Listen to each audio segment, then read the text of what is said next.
নমস্কার বন্ধুরা, আপনারা দেখছেন কুকিং হাউস অফ অনিমা। এখানে কচুর ডাঁটা নিয়ে নিয়েছি বা কচুর শাক যাই বলো না কেন নিয়েছি। এগুলো একটা রেসিপি তোমাদের সাথে শেয়ার করব। তার জন্য দেখো কচুর ডাঁটা নিয়ে নিয়েছি, তার সাথে নিয়ে নিয়েছি একটা ন্যাকড়া।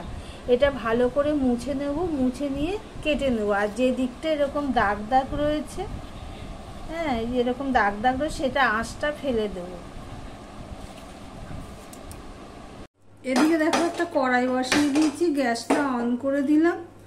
আর এখানে কচুর শাকটা আমি কেটে ধুয়ে নিয়েছি। এবার আমি কচুর শাকটা সিদ্ধ করে নেব।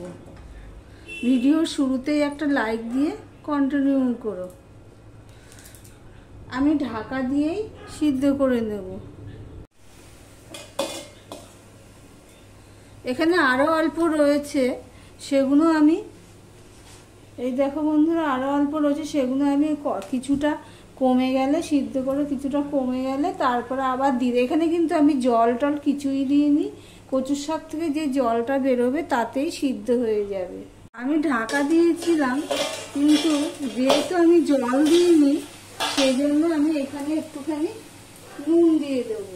এই কচু শাকের পরিমাণে নুন দিয়ে দিচ্ছি। নুনটা দিলে কি হবে, কচুর শাক থেকে জলটা বেরোবে আর তলায় লাগবে না।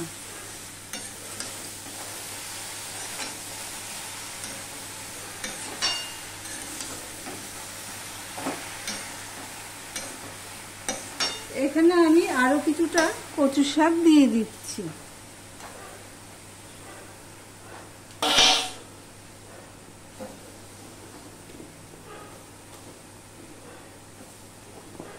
এই পর্যন্ত যারা ভিডিওটি দেখছো লাইক দিতে ভুলে গেছো, চট করে একটা লাইক করে দিয়ে কন্টিনিউ করো। যেহেতু নুন দিয়েছি, এবারে গ্যাসের ফ্লেমটা কিন্তু আমি ছোট করে দিয়েছি, দিয়ে আমি ঢাকা দিয়ে দিলাম।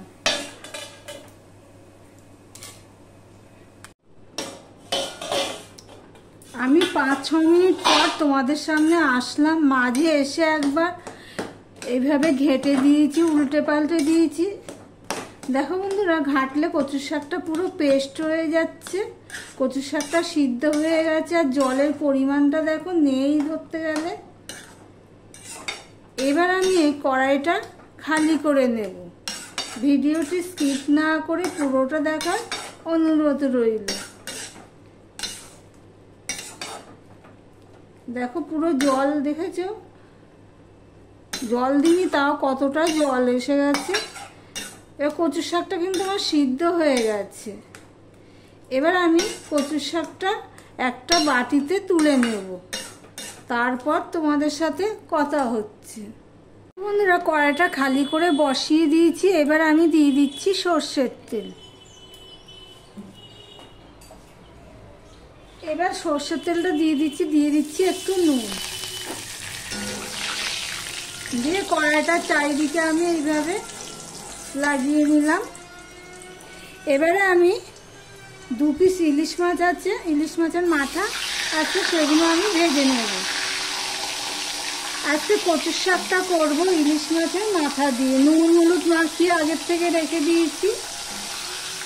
অফ ক্যামেরাতে আরও একটা মাছের মাথা, আরেক পিস আর কি মাছের মাথা দিয়ে দিয়েছি। আর তোমাদেরকে তো বাটিতে ঢেলেছি, দেখানো হয়নি। এই দেখো কচুর শাকটা, এই দেখো বন্ধুরা বাটিতে ঢেলে নিয়েছি কতটুকু হয়েছে। এবার মাছের মাথাগুলোকে আমি একটুখানি ভালো করে ভেজে নেব। ইলিশ মাছের মাথা দিয়ে কচুর শাক, এটা তো অসাধারণ হয়। তবে এক একজন এক একভাবে করে, আমি আরেকভাবে করছি। ভিডিওটি স্কিপ না করে দেখো বন্ধুরা। 1 পিস মাছের মাথা ভাজা হয়ে গেলে আমি এটা তুলে নিলাম।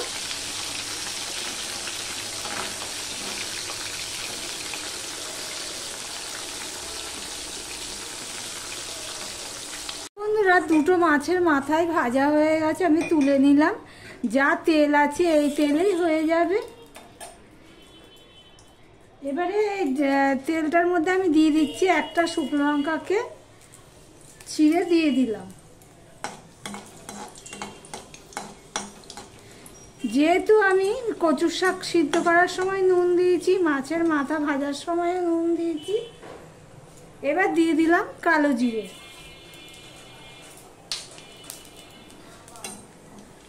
কালো জিরেটা হতে হতে তোমাদেরকে দেখাচ্ছি। এখানে দেখো আমি রসুন নিয়ে নিয়েছি আর কাঁচা লঙ্কা নিয়ে নিয়েছি। এবার রসুন আর কাঁচা লঙ্কাটা আমি দিয়ে দেবো, কালো জিরেটা হয়ে যাচ্ছে।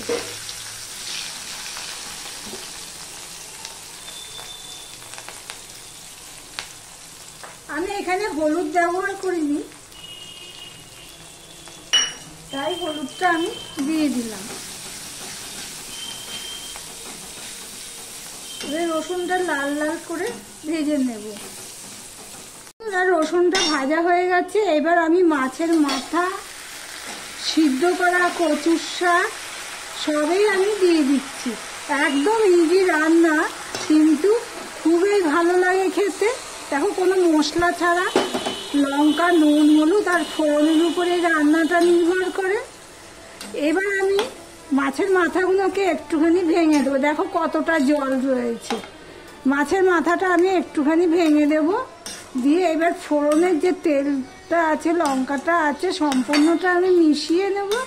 মিশিয়ে নিয়ে আমি রান্না করতে থাকবো। দেখো এরকম নাড়তে নাড়তে কতটা জল শুকিয়ে গেছে। এটাকে আরও টানাতে হবে। কচুর শাক যত শুকনো শুকনো করা যাবে ততটাই স্বাদ হয়, কিন্তু নুনটা সবসময় মাথায় রেখে দিতে হয়। যেহেতু আমি ফোড়নের মধ্যে আর নুন দিইনি, এই নুনে আমার হয়ে গেছে। আমি টেস্ট করে একটু দেখেছি। তোমরা যদি পছন্দ করো তো একটুখানি চিনি বা মিষ্টি দিয়ে দিতে পারো। আমি আর দেবো না, এমনিতেই খুব স্বাদ হয়েছে। আর একটু টানিয়ে নেব। এই পর্যন্ত যারা ভিডিওটি দেখছো, লাইক দিতে ভুলে গেছো, চট করে একটা লাইক করে দিও। আর যারা নতুন বন্ধু ভিডিওটি দেখছো, এখনো পর্যন্ত সাবস্ক্রাইব করোনি, তাদেরকে বলবো সাবস্ক্রাইব করে পাশে থাকার জন্য। বন্ধুরা, কড়াইয়ের গায়ের থেকে পুরো উঠে যাচ্ছে।